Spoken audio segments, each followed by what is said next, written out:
नमस्कार, सहारा प्रणाम.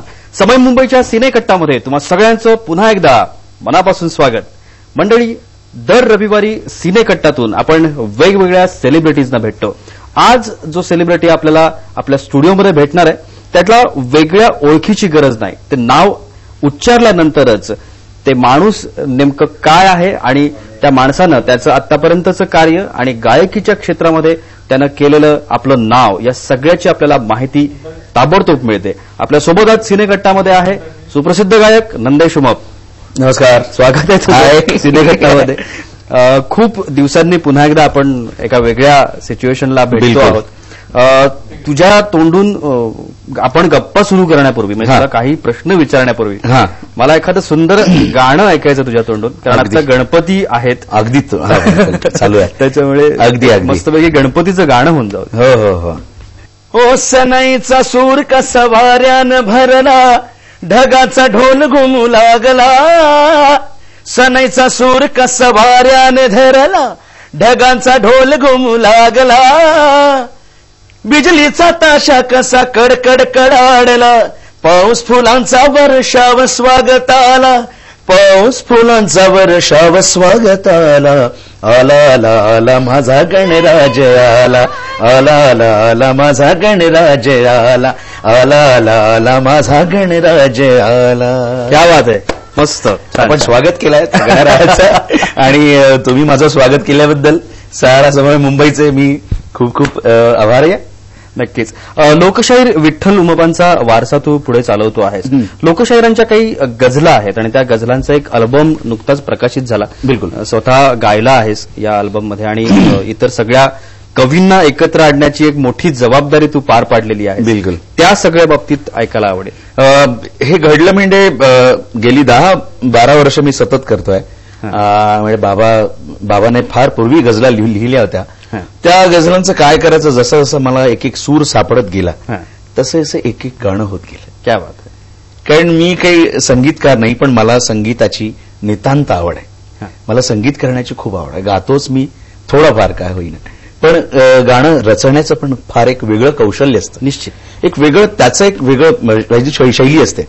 तर ती शैली मे बी बाबांच्याकडनं आमच्याकडे आली असेल किंवा इतर जे आपले संगीतकार आहेत, अशोक पत्की सर आहेत, अनिल मोहिले आहेत आणि पौडवाल आहेत किंवा बरेचसे संगीतकार आहेत, त्यांचं कुठेतरी ऐकून बाबा कसं संगीत आहे, शब्दांना कसं चाल कशी द्यायची हे फार अवघड असतं आणि तेवढं सोपंही असतं. बरोबर. एकदा तुम्हाला अर्थ कळला, अर्थ कळणं खूप गरजेचं असतं कुठल्याही गोष्टीचं, तुम्हाला लगेच मांडता येतं.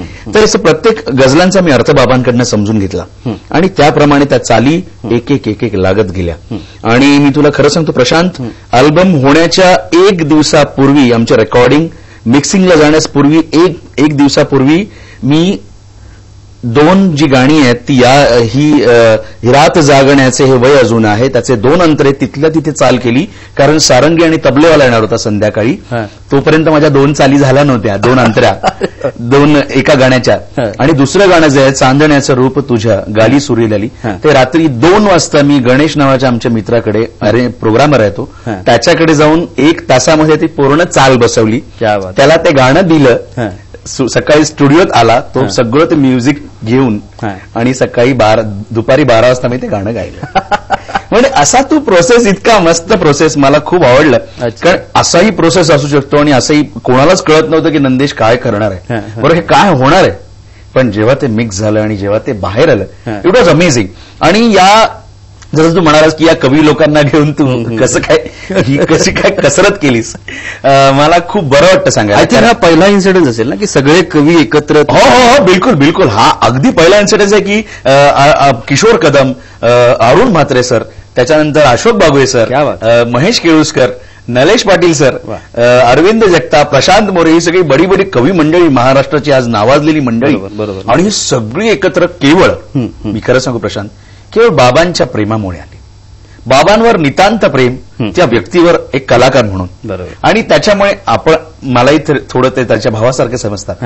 आणि कुठेही मला न हे करता मला अगदी नंदेश कुठे करायचं रेकॉर्डिंगचा, आम्ही तिथे करतो. क्या बात. म्हणजे इतकं प्रेमाने आणि इतकं मायेनं माझ्या पाठीवर हात ठेवला आणि रेकॉर्डिंग इतकं छान झालंय. त्यांचं मनोगत आणि त्यांचं काव्य, म्हणजे त्या अल्बमला अगदी 4 चांद लावून गेलं.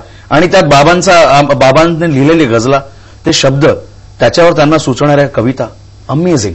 म्हणजे इट वॉज माझ्यासाठी एक वेगळा एक्सपिरियन्स, आयुष्यातला वेगळा एक्सपिरियन्स. मला खरंच काटे येतात अंगात. बाबा नाही आहेत पण ते त्यांचे कुठेतरी वास, प्रशांत ते पाठीशी आहेत. ही याद साजणाची म्हणजे हे प्रेम गझला वगैरे असं. बिलकुल बिलकुल. ही याद साजणाची, ती मी रात रडत होती, ती आस जीवनाची दिनरात रडत होती. तो चंद्र मिलनाचा हृदयास जाळताना, त्या पेट त्या दिव्याची ती वात रडत होती. क्या बात आहे. म्हणजे असं बाबाने लिहिलंय. मला आठवतंय त्यांच्या गझला, म्हणजे लोक मला जेव्हा रेकॉर्डिंगला यायचे, वा वा वा छान आहे, हे कुणी लिहिलंय, अरे बाबा कुणी लिहिलं. म्हटलं ह्या बाबांनी गझला लिहिल्या. काय सांगतोयस नंदेश, अरे आम्हाला खरंच विश्वास नाही वाटत. कदाचित बाबांवर जो लोकशाहीर हे आहे त्याच्यामुळे लोकांना एक तो वेगळंपण आहे, ते लोकांना माहित नव्हतं. तर लोकांना जेव्हा कळालं तेव्हा लोक खरंच वेडी झाली. बाबांचं इतकी वेगळी शैली होती. मी त्यांना नेहमी लोकांनाही सांगतो की बाबा एखादी जर ओवी लिहित असतील, म्हणजे एखादा जर पोवाडा त्या पारंपरिक पद्धतीने लिहित असेल, तर असा एकमेव शाहीर असेल की तो तरुण मनाच्या हृदयात हात घालून त्याच्या भावना, त्याच्या संवेदना सुद्धा लिहू शकतो. क्या बात, क्या बात. ते इतकं वेगळं, त्यांच्याकडे इतकी वेगळी वैचारिक पातळी होती त्यांच्याकडे. म्हणजे अगदी कुठल्याही स्तरावर जाऊन ते काम करू शकतात, इतकं त्यांच्यात होतं. म्हणजे तुम्ही हिंदी पोवाडा सांगितलात, लगेच हिंदी पोवाडा लिहिणार. तुम्ही त्यांना गुजराती जरी सांगितलं तरी तू गुजराती लिहितील. क्या बात आहे, क्या इतकं आहे त्यांचं. म्हणजे ही याद साजणाची मधली काही गझल्स आपल्याला नंदेश ऐकायच्या आहेत. बिलकुल. मंडळी, खूप चांगल्या पद्धतीचा अल्बम आहे. नुकताच हा अल्बम सगळ्या रसिकांसाठी प्रदर्शित झालेला आहे, प्रकाशित झालेला आहे. नंदेशकडून त्या अल्बम मधली जी काही गझल्स आहेत त्या गझल्स आपल्याला ऐकायच्या आहेत. ती संधी मी बिलकुल सोडणार नाहीये. पण छोटासा ब्रेक घेतोय, कुठेही जाऊ नका, पाहत रहा सिनेकट्टा.